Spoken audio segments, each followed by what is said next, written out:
Oh, there we are.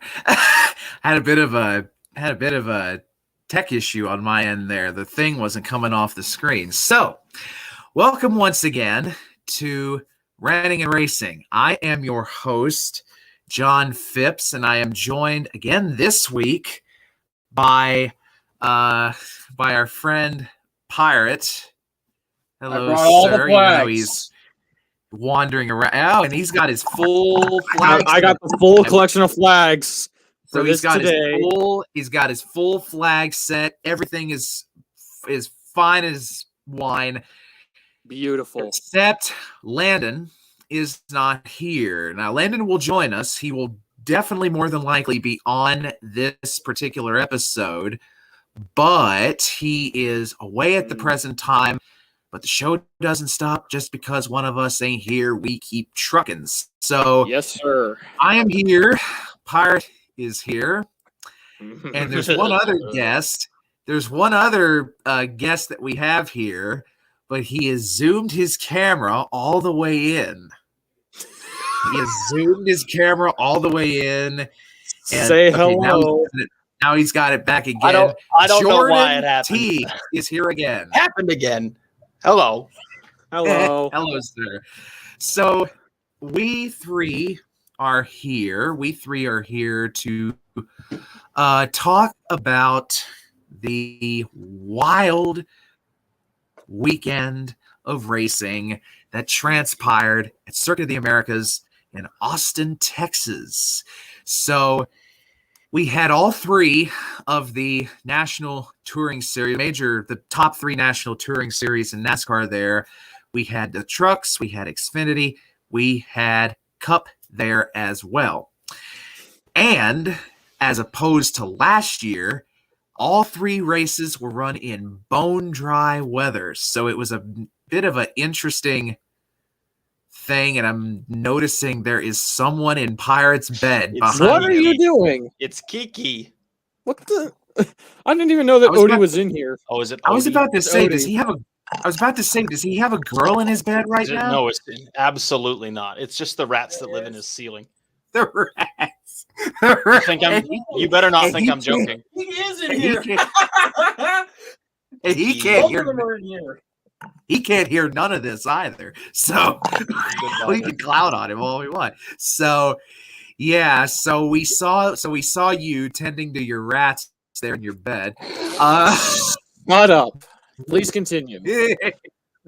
Okay, so we had all three of the top national touring series at Circuit of the Americas, the Trucks, Xfinity, and the Cup. All three were, I believe, really good races. I think all three of them were really good races, and we have a lot to talk about from each. Yes, so we'll sir, start we with the. So I guess we'll start with the Truck Series, which we had both the Trucks and Xfinity on Saturday afternoon. Like a lot of action and a pretty dramatic finish there at the end. Oh boy, so, gentlemen, take the truck race wherever you want to take it. Well, nothing much happened really throughout the most of the race, spins here and there, but nothing too significant. Hell, I don't even know if I can remember who the stage winners were, but probably just Kyle and Kyle. But that's not true. I think Zane Smith swept the stages. He swept the stages. Oh, he swept the whole day. All three stages, yeah. Okay, well then. I didn't even notice he was out front very much, to be honest, because he was sitting back there in fourth, coming through the last few laps. He wasn't. Yeah, it wasn't until 2 laps to go that he took back the lead. It was the sign of things to come. Here as the Stuart Friesen fan, we were sitting there running down the leader, and then here we go. But no, so obviously, what was that? Turn 7, something like that. I think it's 10. Turn 10 that has that crazy 160-degree angle. Yeah, it's just like that. But Alex got a great. Well, I would say he got a great run. He didn't. He was. My opinion of that is Bowman was way too far back. Yeah, and he that was sent it in.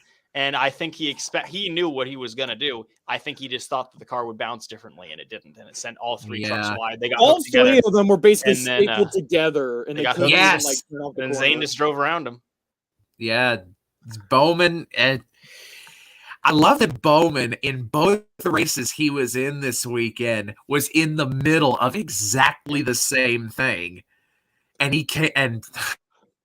To my chagrin, he come out of both of them in second place. Did he finish second? Yeah, that is. Race? I can't remember. No, he was second, no. I think he blew the tire. I right. think he did blow a tire. That's right. He blew the tire, but yeah, it was an eventful race.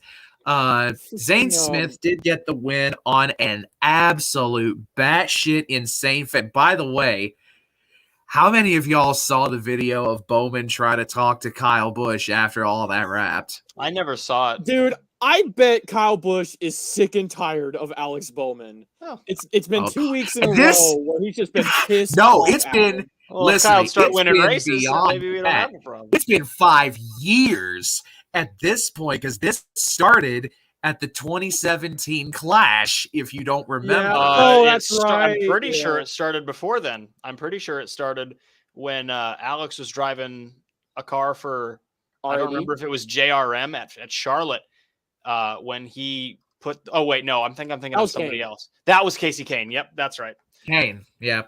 That was like 2013. That You're was going way back. 2014. I can just imagine Kyle Busch was in the 99 about to win. Yep. Kyle Busch was about to win a truck race, right? And he's got Stuart Friesen all over him. And Friesen hasn't won in 2 years? Hasn't won since 2019. More. Right.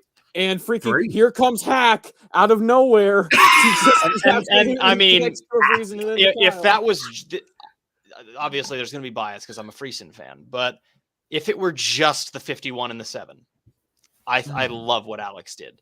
But it's the fact that it was to the detriment of a series regular that I can't. That's true. I agree with that. I get where you're coming from. If he'd have cleared the 52 and swept the 51, letting the 52 and the 38 race it out, I think that's I mean, the fans would love it. Just two guys that it doesn't matter. Just going and having fun. But I mean, I'm not gonna piss and cry about it because I mean that's just not how I am with NASCAR. But I was so upset because that's 2 weeks in a row that somebody that shouldn't matter in the finish of a race directly affects the 52's finish. Yep.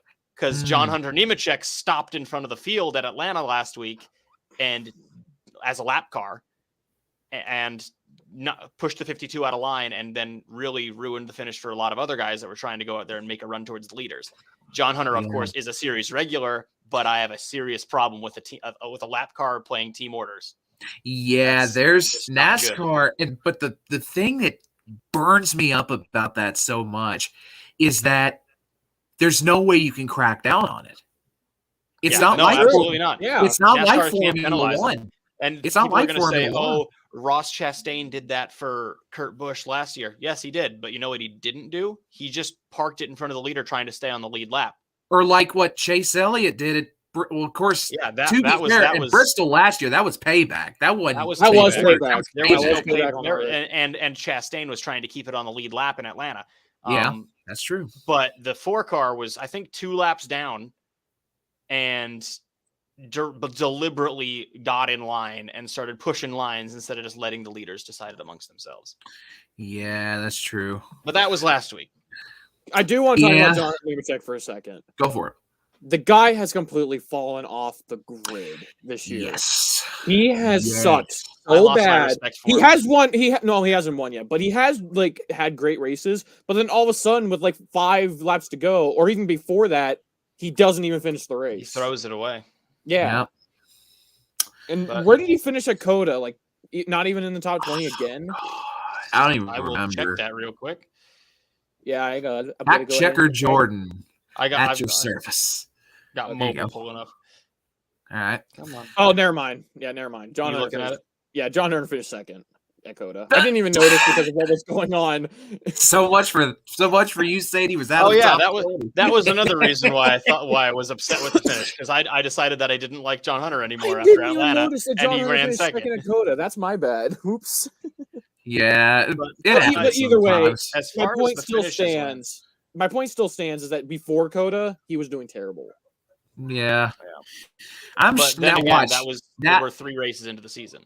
Now watch, John Hunter will win 7 races in the championship now that he says that. I am expecting it. I am expecting him to win races at some point. I'm expecting him to win races. So, and it was an eventful truck race, and Jordan touched on the theme of heartbreak. We had some of that as well in the Xfinity race, especially towards the tail end, because it seemed like every one of the fun guys was getting ruined. And Clements, what was it? Clements and Burton, Jeb Burton, both got penalized. Yeah, they got. They both cut and then LeBay overdid the corner, and someone else did the spun. same thing. LeBay did the same thing. No, Alex fired it down through the corner. Some underfunded guy was up there spun. But I forget. I can't remember who it was either. No, it wasn't Pardis. No. I can't remember who it was, but somebody was running up there further towards the front. And through the entrance to the S's, I believe. But at the same time, we had a lot of great stories just through that entire race. Ross Chastain jumping in. Of course, we've seen the DGM cars, the Goslin cars, have great runs on road courses over the years with Alex LeBay, and Preston Pardis. And both were in this race, and both did amazing on their end. But Ross getting up there and putting the 92 on, I think he put it on the front row. Yep. Yes. Outside pole, outside Ty Gibbs. Put best start ever for one of the DGM cars, getting up there, leading some laps. And I must say this too. It was a breath. Well, never mind. I forgot. I forgot who won the race. I was going to say it was a nice change of pace, and I'd have the 54-16 up there, but then I remembered Allmendinger won. AJ won, yeah. AJ did what AJ does on road course. He just went out there and got it done. He was right up there in the mix all day long. You had a lot of good comers and goers, and you had a lot of great stories. Even though there was heartbreak with the smaller guys getting turned around or penalized, you still had great stories. How about Myatt Snyder bringing it home in 6th? I'm bringing my attention to my boy. I was going to get to there. I'm about to get to there. Jade Buford comes home 8th, driving for the big machine team, Scott Borchetta and that bunch. And the team in which that man right there has designed paint schemes for, my family, Gase Emmerling Motorsports. Emmerling Gase, get it correct. Emmerling Gase. I knew it was one of those orders. So, but yeah, Parker Kligerman bringing the Emmerling Gase team to 12th place and getting them stage points. Qualified 11th. Yep. Ran 4th in stage 1. 12th at the checkered flag with a torn up car and the highest finishing Toyota. So, gentlemen, take the Xfinity race wherever you want to take it. I thought that Xfinity, I don't know. I feel like I can't really remember much of the midsection of the race because I was watching it, but I was focused on a few other things, but I really don't remember too much except for, there was a lot of single car spins. It was what you expect. Guys learning the track. They'd never run it at speed before. They'd only ever run it in the rain. And just kind of looping it, getting it back going. Not too many cars got junked until later. Until later on. Yeah. And then, but it's just the turn 1 meme, as it's called. They get to turn 1 every single restart, and you can expect somebody to go around. And I remember being really upset with when Chastain finally got turned on that. What was that? The second to last or last restart? Yeah. I was so conflicted because he got turned, and he got turned by Landon Castle, my boy. Ooh. But also you can say Cup Leach if you want. I wanted DGM to get a win. Me too. It opened up the door for some guys like AJ that actually I'm surprised AJ really didn't dominate the day like I thought he was going to. Ran second pretty much all day and was there when it mattered. and you were going to have a bunch of guys get, like Landon was going to run fourth before he blew second gear out of it. And then like you said, Jade Buford drove up there, and Myatt Snyder big balls his way to a 6th place finish. And it was just, it was really fun watching these guys do what they did. I will I'll leave that for when we're talking about the Cup Series.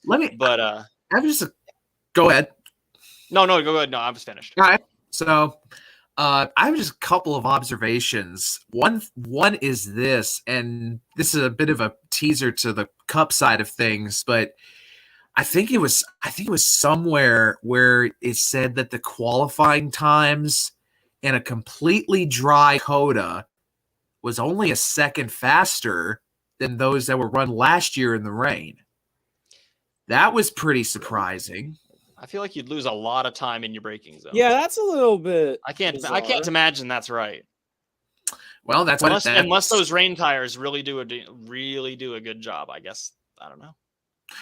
To be fair, though, it was super hot at COTA, so the track might have been like really greasy, really slippery, and it was a new surface too, because they basically have to repave COTA every year for the MotoGP guys, so they don't wind up killing themselves. Well, they'll end up doing that anyway. It's MotoGP. Don't get me started. Don't. Yeah, that's true. That's true. Get me started about MotoGP. And I know there's a few out there that are actually MotoGP fans.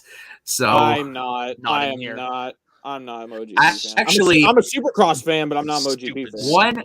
One quick side story. Speaking of MotoGP, one of the music friends that we have that I know here in the group, he lives in Charlotte. He's a great guy, great musician.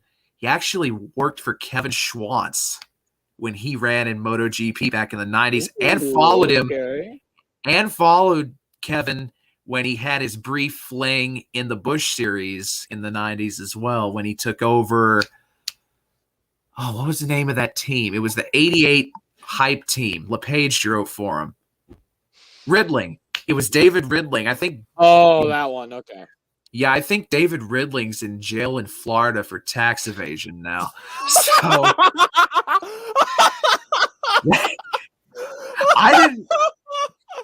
here's the thing. I know a lot about obscure old Busch teams. Don't get me started in that regard. So, damn it, we got so tied up there, I lost my train of thought. The last thing I need to say about Xfinity is that sorry to his fans, but Brandon Jones is a brain dead dumbass. Yes. You don't have to say that twice. Can't just turn a car down the straightaway because they're going to pass you for position. You are an absolute moron, and you do not deserve your ride. Yeah. Brandon Jones races every 3 years. No. I've been over Brandon Jones for like 4 years now. Like I liked him for a little bit when he was at Childress. But then I tolerated him at Childress. He still tore up a lot of equipment. He did do that. But I liked when he was at Childress. I liked him when he was in the trucks, but I liked him in the trucks. You know who's starting to get that way for me? Talking about Brandon Jones losing the sheets, John Hunter. Hunter, he's really starting to lose his shine with me. Like I loved John Hunter when he was running. Yeah, I loved John Hunter when he was running for Nemco. Do you realize how awesome it was to see that unsponsored 8 truck in victory lane so many times? And that's why I was so happy for him to A, get to Cup, but even though he was rushed, but B, get a shot at KBM trucks, because I was like, finally, I can cheer for a KBM truck. But this year, he's just done so much dumb stuff. I cannot get behind it. Side note, I actually remember where I was when John Hunter got his first truck win.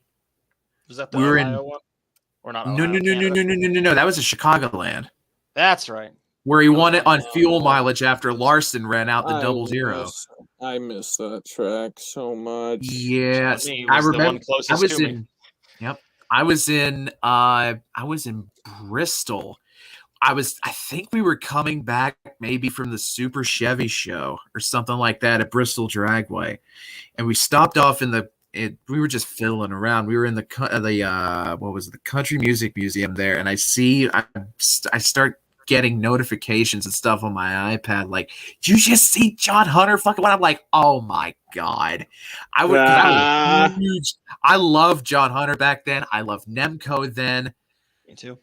I still love Nemco. I don't even think they're around anymore. No, they're not. But I still just love what they stood for. That's the font for my number. My 57 is Nemco font. Yep. I like, that Nemco font is legendary. I also like the one that they used for the 8 truck when John Hunter drove it. Yep. But anyway, I have one more Xfinity subject before we move on. I do too. Go first, though. Okay, I can say this because Landon's not here. Sam Mayer finally had a good race in that one car. He had a good race in Las Vegas going until he put it in the catch fence. Right. In the catch fence? He destroyed that thing. I can admit that Sam Mayer won stage 2 because he chose to stay out. But the fact that he was able to get all the way back up to 5th and finish there is a really good sign that Mayer's finally harnessing the talent that he once had in ARCA. I've been waiting for this guy to just shine, and he sucked this year until now. I still think Mayer was rushed. Yeah, that's I can because he got the win at Bristol, one truck win. That's not out enough. Of the blue. And I remember, funny enough, I remember where I was that night too. I was getting shithoused with Landon. We were drinking what's that apple shit he always likes so much? Angry Orchard. We were buzzed on Angry Orchard. We all were, if we're being honest. We were all buzzed on Angry Orchard, and we were cheering for Mayer to win, and we were cheering for Kligerman to get a top 5. That's what we were doing in VC as well. And it was, oh my gosh. So I just noticed that Miguel Paludo got 9th in this race. Yep. Yeah, it was his first. Well, he made a start last year. Time. He made a start last year I think at the Daytona. Well, first top 10 in a long time. Yeah, he's not run very many Xfinity races over the years. I know he ran the JRM ringer. Yeah, I know he ran a courses. I know he ran a few when who was it? Turner Scott, when they had that team. I know he ran additional Xfinity car a few times. In the trucks he was, but never in Xfinity. Was he full-time in Xfinity? I'm pretty sure he ran a full-time Xfinity. No, you're thinking of PK. No. Oh, I am thinking of PK. Yeah, you're thinking of PK. Nelson PK. I'm surprised he doesn't show up more often than he does. I miss Nelson PK. I do too. Welcome to Racing and Reminiscing with John and Pirate and Jordan. So, and one thing more about, not so much really about Xfinity, but just about COTA overall. Am I the only one that can't watch an Xfinity race at COTA without kind of getting Montreal vibes? I disagree. I don't know if I can agree, because Montreal is so special. Also, Montreal is effectively a street course. Yeah. Well, that's true. It's like a hybrid. It's just so much more narrow, and it looks so much different. Yeah, Montreal is kind of like the Canadian equivalent of Belle Isle. Like, it's kind of street circuit, but kind of not. Kind of not. Yeah, that's a good example. It exists right alongside the regular everyday 9 to 5. Speaking, I love that track. Oh yeah. Speaking of Canada circuits, when Montreal got knocked off the schedule, where they almost where they almost wound up taking Xfinity in Canada? I heard this somewhere once before. Toronto Street Course. Was it? It was no. Not Canadian Tire. Trois Rivières. I've never heard of that. I've never heard of that. Oh, Jordan. If you want, dude, the Penny Series goes there every year, and they do not put on bad races there. Every year the Penny Series knocks out of the park up there. Look up this track. When we get through here, look up some of those old Canadian Tire / Penny Series races at Trois Rivières. They were incredible. And the Xfinity Series almost wound up going there in 2013. Jordan Finley is going to dislike it because it looks like Pocono. Here's the thing. They almost went to Mid-Ohio, not Mid-Ohio, but they almost went to Trois-Rivières. It fell apart at the last minute, and Mid-Ohio was the plan B. Dude, this track looks goated. Wait a minute. Dude, it's a mile and a half. It's a mile and a half street circuit. It's fast. It's wide. The Xfinity Series would have been great there. How are you going to tell me that looks like Pocono? The triangle shape at the top. Here we go. So now that looks cool. Now we will turn our attention to the Cup Series. Now, I'm about to do something right here that I am crossing my fingers, I'm crossing my toes, I'm crossing my eyes that it works. Because the last time I tried something like this was when we were doing our Daytona recap, and I was trying to show Snyder flying into the catch fence.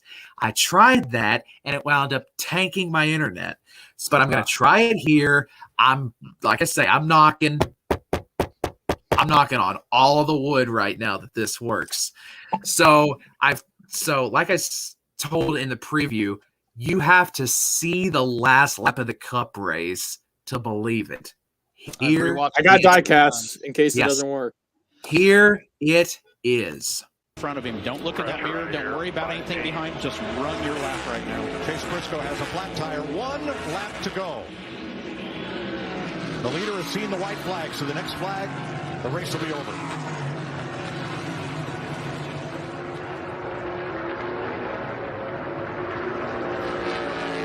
A.J. Allmendinger, 3/4 of a second back. Hey guys, unless the 48 gets close, just leave them alone here. That's Allmendinger's radio.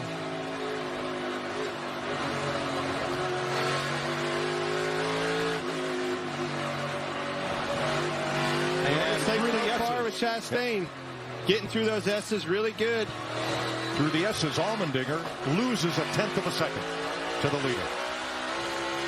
Ross has done a great job of getting off the corner, getting back to the gas, not slipping the tire. That has been his strong suit. Kyle Busch has spun, but continues. And he was running 5th. I was just fixing to say the rebound of Joe Gibbs. Here it comes. The last ditch effort dive bomb. Quite a ways back. 160 miles an hour. Down this back straightaway to turn 12, and then down to 45 miles an hour right here. Much ground A.J. Allmendinger gains right there.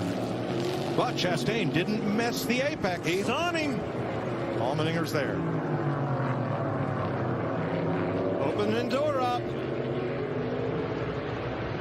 He won't open this one up though right here. Nope. Oh, he's going to use. A.J.'s going to open it for him. Moved him. Moved him. A.J. moved him. He's going to get moved Chastain back. comes back.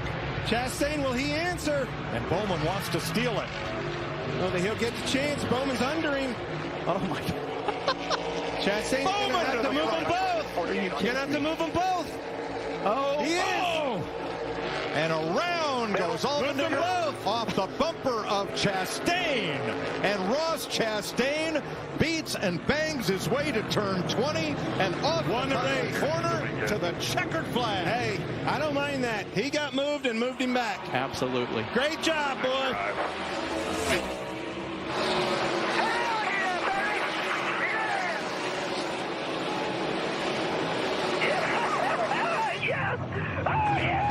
A.J. Allmendinger didn't have anything to lose. He went for it.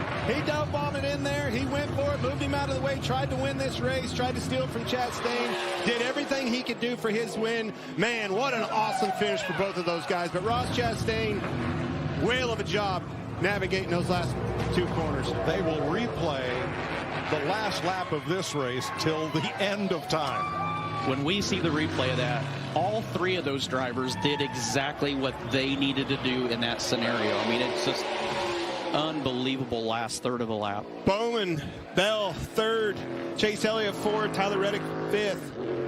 You mean there were other cars other than I the know first it, three? man. Good rebound for Chase Elliott, Christopher Bell. The 29-year-old watermelon farmer from Alva, Florida, has his first career win in the NASCAR Cup Series, becoming the third first-time winner this year.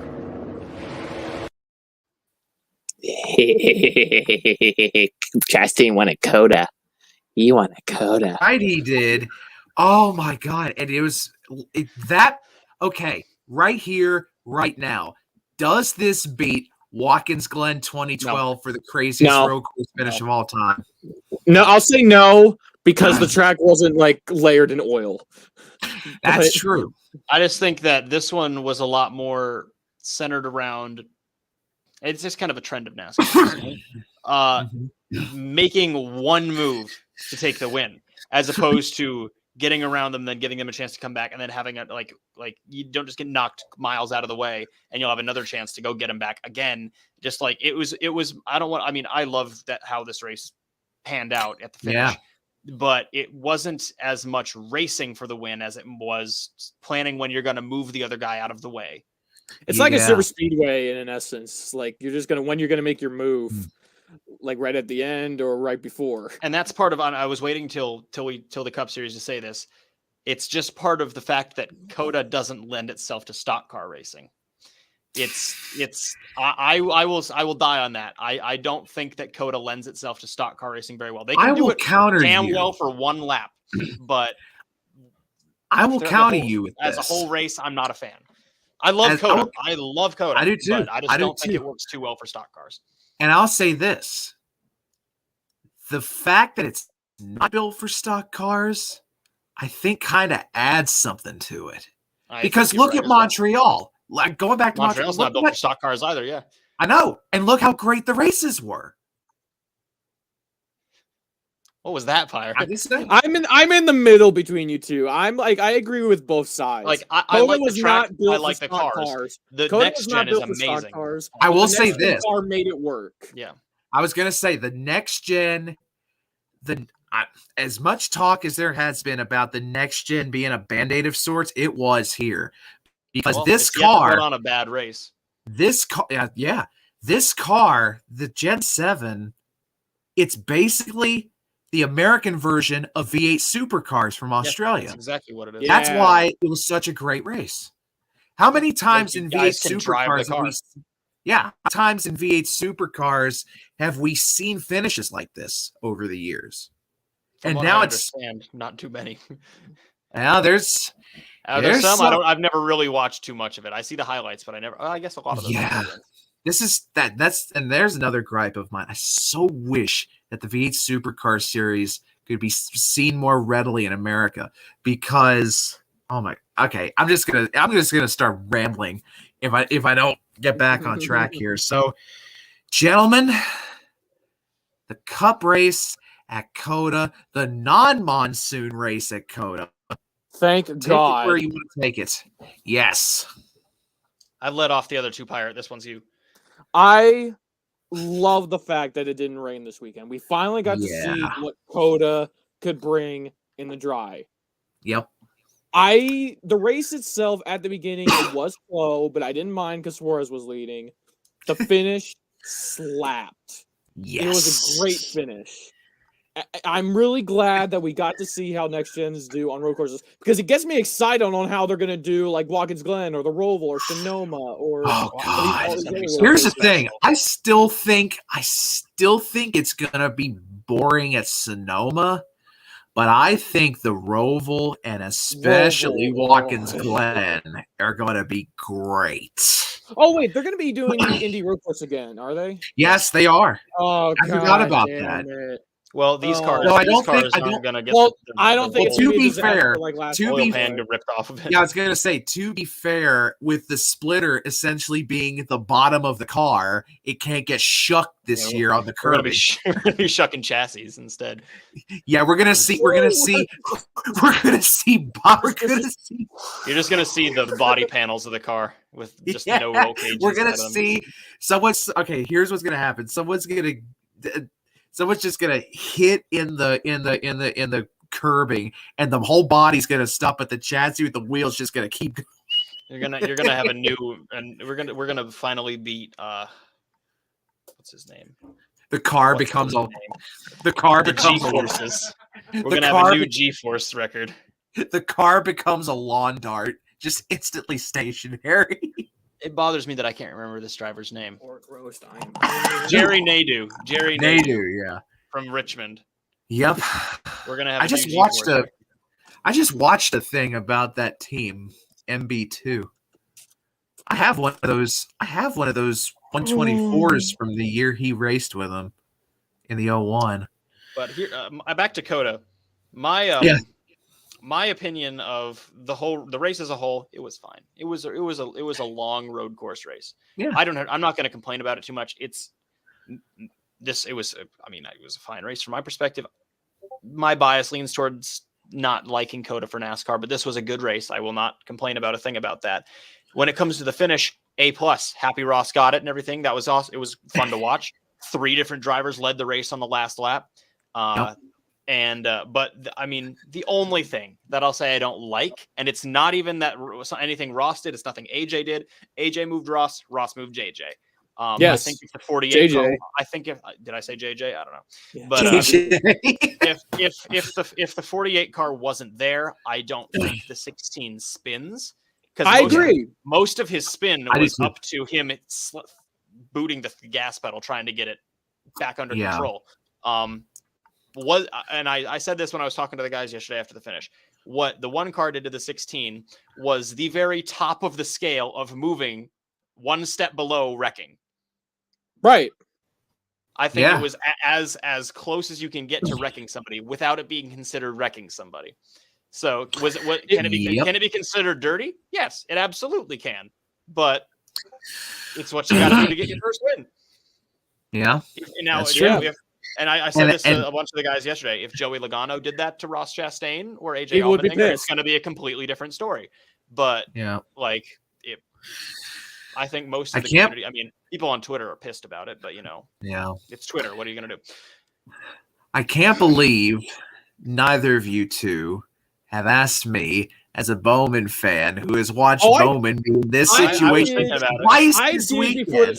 I did before the show, but I might as well ask it now while I'm at it. How did you feel that Alex Hack Bowman nearly stole 2 wins and ended up wrecking himself out of trucks and finishing second in Cup? God, like I said about Cup, I can't be too mad because Ross is my number 2 guy. You shouldn't be mad anyways because Bowman should have finished third in that race. Whew. Yeah, but if the 16 didn't happen, you guys are going to finish third. You got an extra spot out of it. Yeah, and he had the crate. Oh my God, this makes me wish just a little bit more that Dinger hadn't got sideways, hadn't got all out of shape when Ross hit him. They were going to run 3 wide to the checkered flag. Had he not spun, they were going to run 3. They were literally going to be 3 wide coming to the checkers. Obviously, I'm not a race car driver, and I have no idea how to drive these cars. But what I think would have been interesting to see is obviously going into the penultimate corner. Alex was way outside, far from the apex. So what I think might have been interesting is if Alex really backed up his entry, got it turned, sends the 16 in front of him, and then has huge drive off towards turn 20, he could have gotten to the inside of the 1 car. But I might be completely wrong, but I can't. We'll never know. We'll just know that Ross. As great a finish as that was, God, as great a finish as that was to see Dinger and Ross and Bowman 3 wide coming to the checkers, that would have been just incredible. I think if that would have happened, then yes, I could consider that one of the best finishes, if not the best road course finish in NASCAR. It for sure would have topped Watkins Glen 2012. If they could have run clean 3 wide to the checkered flag, that'd have been amazing. If it were 3 wide at the finish, I would have clenched. Who would have? Let me ask you this: if it had been 3 wide of the checkers, who would have won? I think it'd have been Dinger. Probably AJ. Yeah. Probably AJ. Yeah, because he had the lead. He would have had the preferred line into the final corner. If he got stuck in the middle, then it probably would be. If we're assuming that the 1 still moved to the 16, then I think that the winner's still going to be the 1. Right. Well, let's see. No, Bowman would have had the outside line, and he had all the momentum. We can do a little boy, here we go. Jeff Gordon, Robbie Gordon, and Kurt Busch are about to do us. So the brothers Gordon and Kurt Busch. Okay, they're coming in, and then like this is Bowman, this is AJ, this is Ross. Like you can just imagine. Hang on. There's a little bit of contact. This is the in-depth analysis that people crave. AJ might get a little bit loose. They're side drafting. Side draft isn't going to do anything down that front stretch. Maybe oh no, it's too short. Way too short. Not enough speed and way too short. I think that it was just. I think it would have just been the most powerful car. So that's why I think it would have been the one. I think we just lost Pirate. No, Pirate. He said he's going to be right back. Oh, okay. So we carry on as a two-piece now for at least the next few minutes. So, one thing that did happen over the course of the cup race at COTA, which I'm sure will have penalties attached to it. Bubba Wallace losing a wheel coming out of pit. So that puts the loose wheel counter for this year in Cup at what? 2? No, 3. I think it was 4. I thought it was 4. I know the 31 and the 50 got one. Yeah, that was a Daytona. Bubba got one. And then I thought there was another one somewhere else. I don't think so. I think it was just 3. I think it's just 3. Right. So I'm still not a big fan of the one lug. To be fair, I'm surprised it's only happened 3 times. As am I. And I don't know. The thing that I was afraid of is they're going to come off.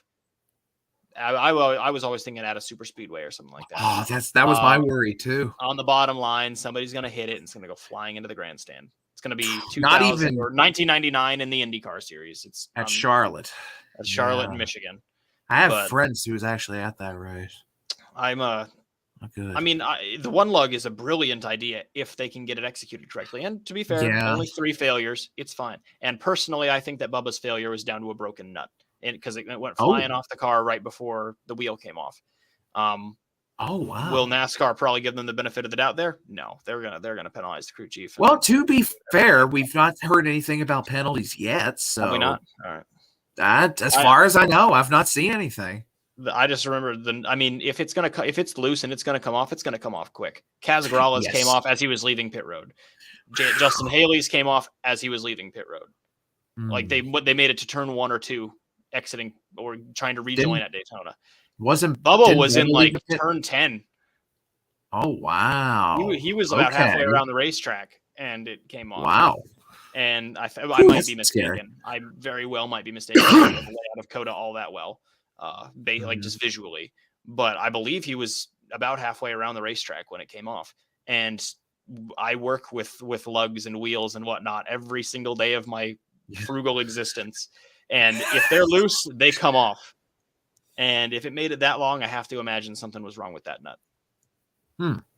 That, or it was not all the way tight. It was tight enough to last half the racetrack.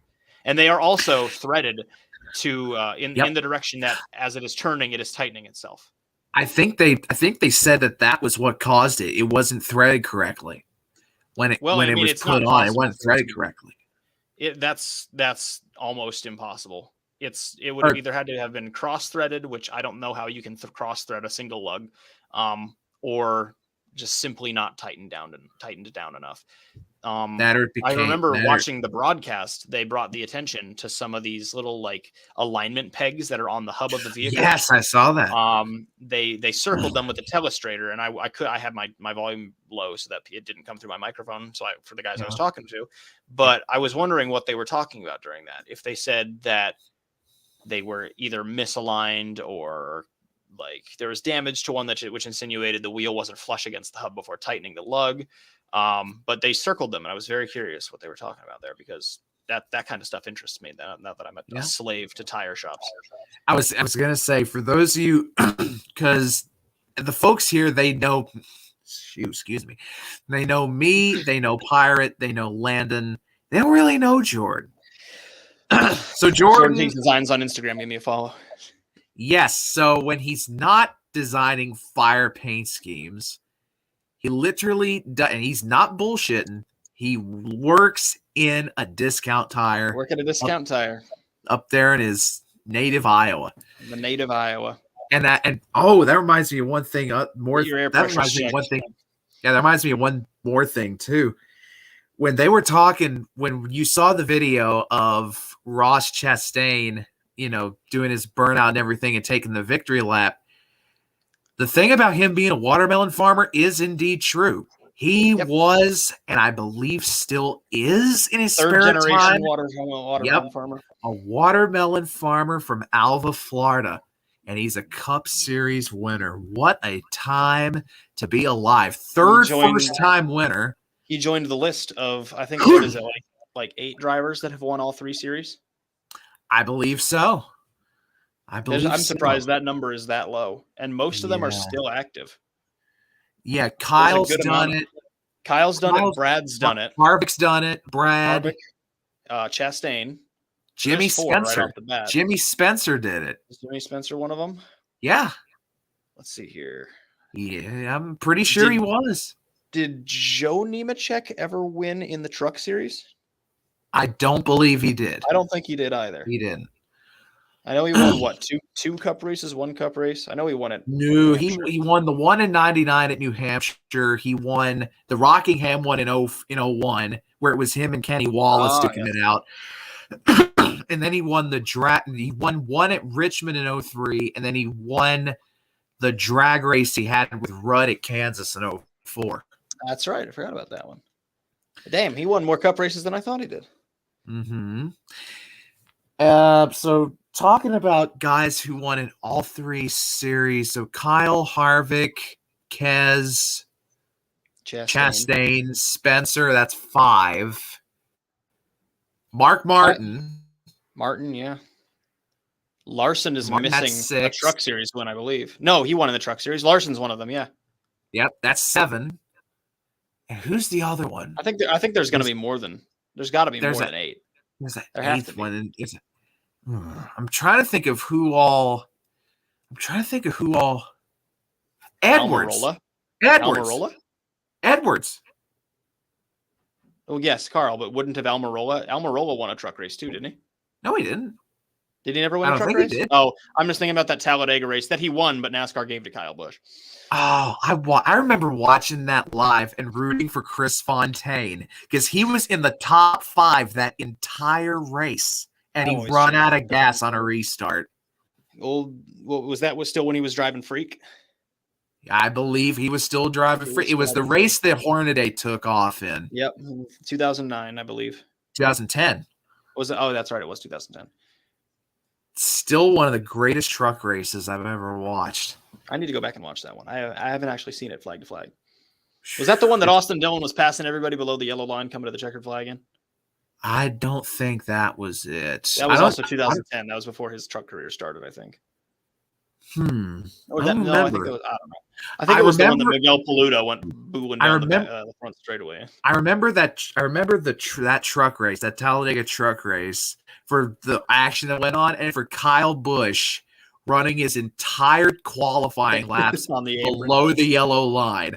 I'll never forget that as long as I live. That was funny. He just that's actually a written rule in the NASCAR rule book now that you cannot run your qualifying laps on the 13-degree banking down below the double yellow line. He ran the whole damn lap on the apron. I don't know how he didn't crash. And there was like 10 other guys that did it after him too. Yeah. Didn't they wind up outlawing because I remember you could dip your car below the yellow line on the front stretch.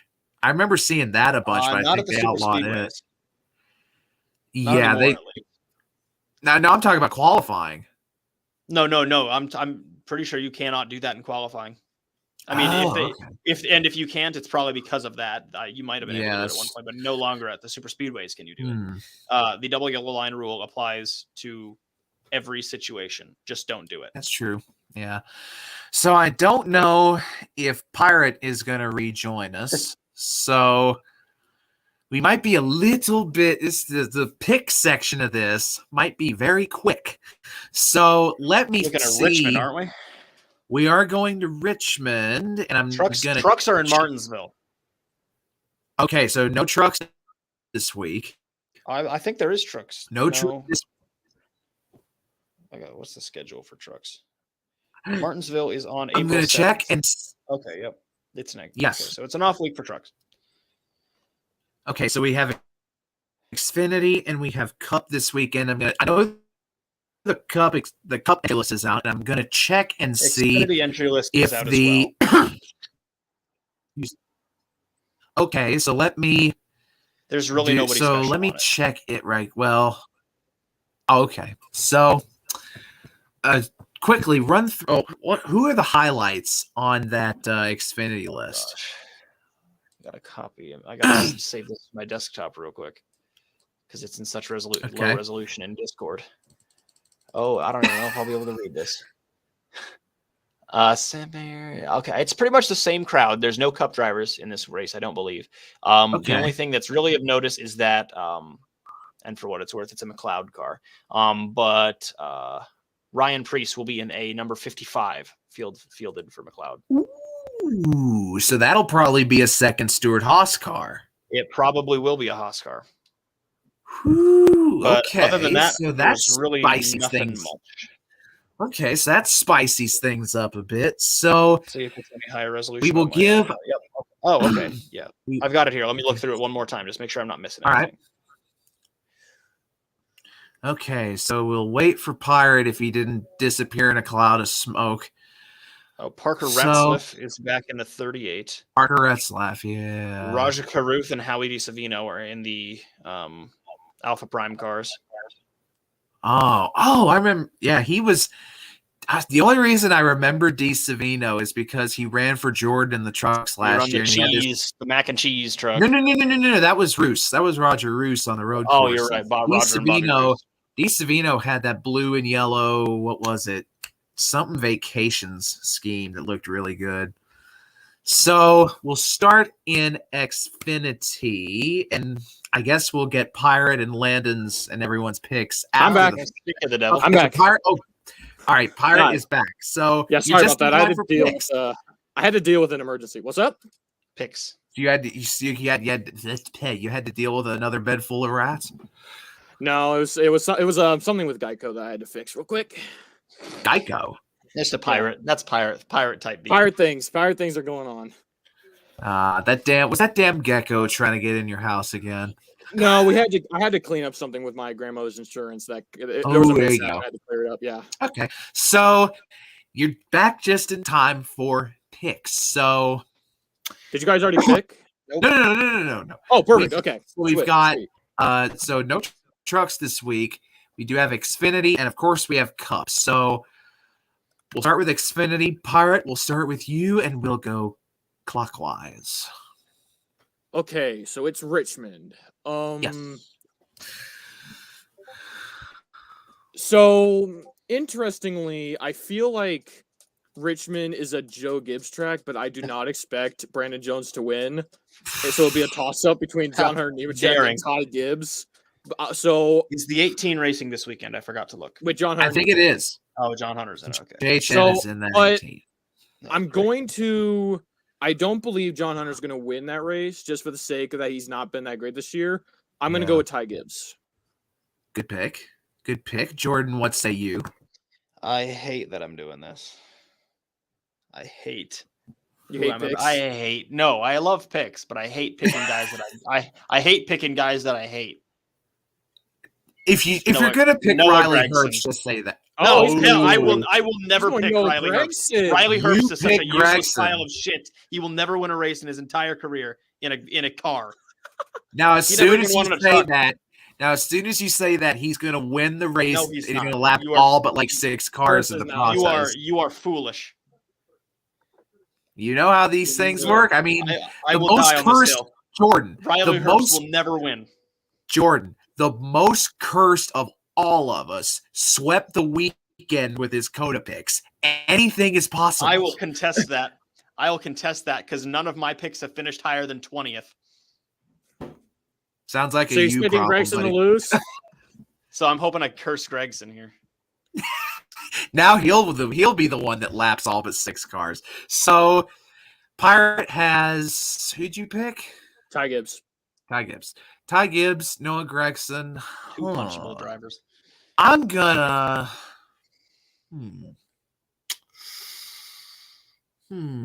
I believe that I am gonna go.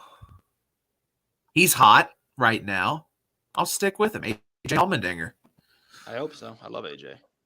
AJ with the AJ to get the dub. So we've got Ty Gibbs, Noah Gregson, 9 and 16. 16.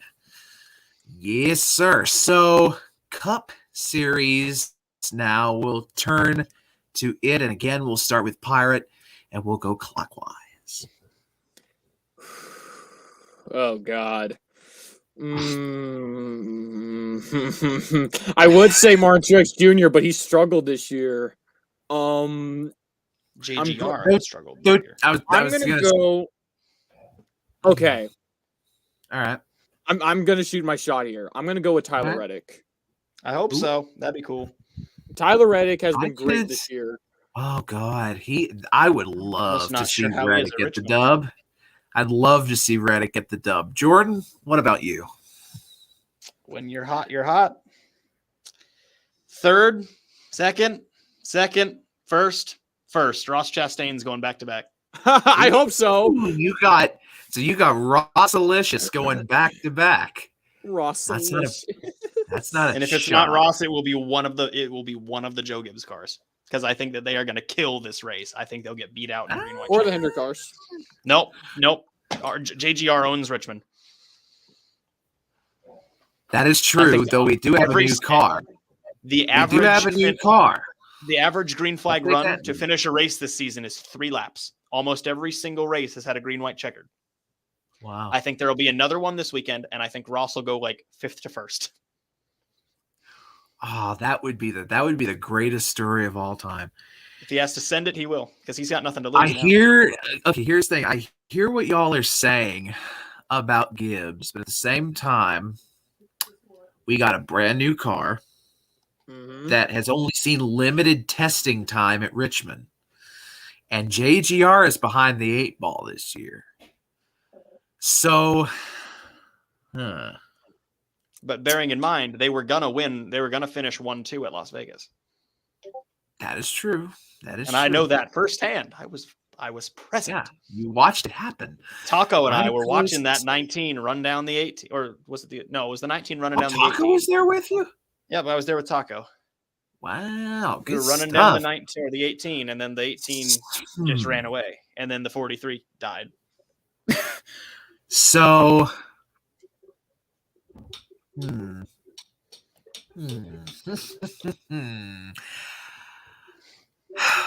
he did it at Richmond last year. Oh boy, I know where this is going. He's been back in the wins, and he's been selling T-shirts like they're hotcakes.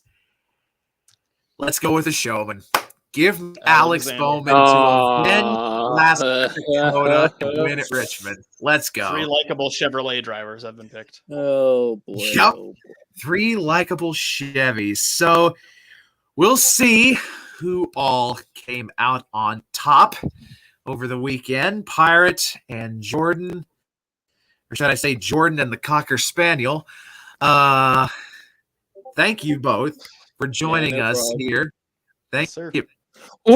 Breaking news, by the way. Oh, what's this? Jessica Friesen's coming back to the 62 for Knoxville and Bristol Dirt. Hey, another reason. She gets another chance. Another reason to go to that race. I'm happy she's getting another chance because she got rained out at Bristol, and then she crashed out super early at Knoxville. And to be fair, she would have crashed out late in Knoxville anyways, based on how that race ran out last year. Yeah, that race, the end of that race looked like I was gonna say the end of that race at Knoxville looked like train cars derailing. It was so bad. I am hoping to go to that race this year. Yeah, Kraus was a weapon, and a niche trucks. I swear to God, those trucks had 2 throttles. 2 throttles they had in those niche trucks. So Pirate and Jordan, thank you both again for joining me here. Landon was not here this time, but he will be back next week. Have a wonderful night wherever you might be in this wide world of ours. Take care, much love, and may God richly bless you all.